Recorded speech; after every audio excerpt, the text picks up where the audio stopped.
Syedon perjuangan hidup demi sesuap nasi yang bikin hati terenyuh diperlihatkan oleh dua nenek ini.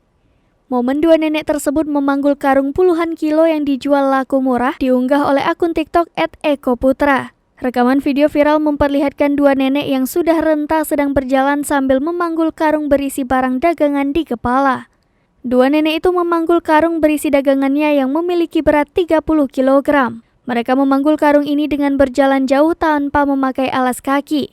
Perjuangan mereka untuk mendapatkan uang dengan menjual dagangannya tersebut tidak sebanding dengan hasil penjualan. Dagangannya di karung yang beratnya 30 kilo itu hanya laku dijual Rp30.000. Uang Rp30.000 hasil menjual dagangan digunakan untuk menyambung hidup.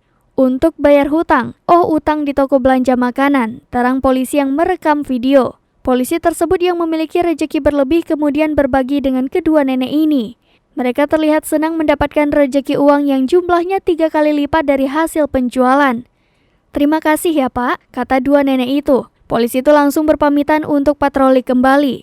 Sementara dua nenek ini melanjutkan perjalanan ke pasar menjual dagangan mereka. Momen perjuangan dua nenek tersebut mencari uang demi sesuap nasi bikin warganet terenyuh.